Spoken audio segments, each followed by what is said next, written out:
بابا جی ایک خستہ حال بے ہوش عورت کو لے کر ہسپتال کی ایمرجنسی وارڈ میں داخل ہوا، جس کے ساتھ 2 نوعمر بچے تھے۔ شکل و صورت سے بھکاری لگ رہے تھے۔ ڈاکٹر نے مریضہ کو دیکھا اور بولا، اس بی بی کو ہارٹ اٹیک ہوا ہے، اگر فوری امداد نہ دی گئی تو یہ مر بھی سکتی ہیں، علاج کے لیے خاصی رقم کی ضرورت ہے۔ یہی سنتے ہی بچوں نے چیخنا شروع کر دیا۔ وہ شخص کبھی ڈاکٹر کو دیکھتا، کبھی مریضہ کو اور کبھی روتے ہوئے بچوں کو۔ ڈاکٹر نے اس شخص کو تذبذب میں دیکھتے ہوئے پوچھا، کیا لگتی ہیں یہ آپ کی؟ بابا نے جیب سے جمع پونجی نکال کر میز پر رکھ دی اور بولا، کچھ نہیں، میں ٹیکسی چلاتا ہوں۔ اسے سڑک پہ دیکھا، اس کے پاس 2 بچے رو رہے تھے، میں ہمدردی میں یہاں لے آیا ہوں، جیب میں جو ہے دے دیتا ہوں۔ ڈاکٹر نے پیسوں کی طرف دیکھا اور مسکراتے ہوئے بولا، بابا جی یہ بہت تھوڑے پیسے ہیں، ڈھیر سارے پیسے چاہیے۔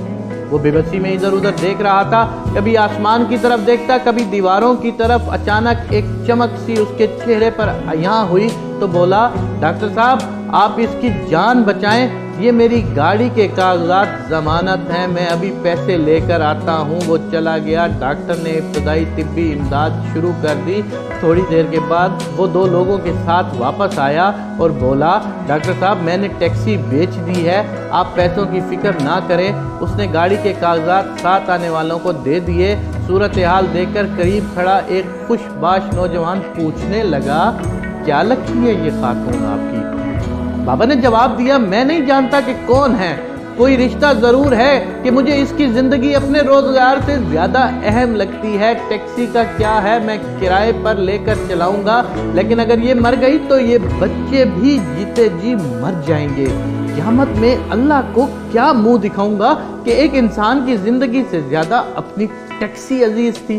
دوسری جانب ساتھ آنے والے پیسے گن رہے تھے اور ساری کہانی بھی سن رہے تھے۔ خوش شکل نوجوان گاڑی خریدنے والوں سے کہنے لگا، آپ اپنے پیسے واپس رکھ لیں، اس کی ٹیکسی اسی کے پاس ہی رہنے دیں، علاج کے پیسے میں ادا کر دیتا ہوں۔ تو وہ دونوں شخص یک زبان ہو کر بولے، نہیں بابو، سودا ہو گیا ہے، اب ہم سودے سے مکریں گے نہیں، ہم ٹیکسی بھی نہیں لے کر جا رہے اور پیسے بھی دے رہے ہیں، ٹیکسی کے لیے نہیں، علاج کے لیے۔ یہ بڈھا تو پاگل ہے، اس عمر میں کون اسے کرائے پر ٹیکسی دے گا؟ ہم تو کمانے آئے تھے، یہ آدھی قیمت پر ٹیکسی بیچ رہا تھا، ہمیں دگنا منافع ملنا تھا، اب ہم 70 گنا منافع کمائیں گے، پیسے نہیں تو نہ صحیح، نیکی ہی صحیح۔ وہ پیسے میز پر رکھتے ہوئے اٹھے، ڈاکٹر سے بولے، ڈاکٹر صاحب اور ضرورت پڑے تو ہمیں اس نمبر پر کال کر دینا، اور اپنا کارڈ ڈاکٹر کو دیتے ہوئے ہسپتال سے باہر نکل گئے۔ ٹیکسی والا زور و قطار روئے جا رہا تھا اور اس خوش شکل نوجوان سے کہے جا رہا تھا، بابو اللہ کو میری ٹیکسی پسند نہیں آئی، پیسے والے نیکی لے گئے اور میں غریب پھر خالی ہاتھ رہ گیا۔ اللہ تعالی ہمیں علم و یقین اور عمل کی توفیق عنایت فرمائے، آمین یا رب العالمین۔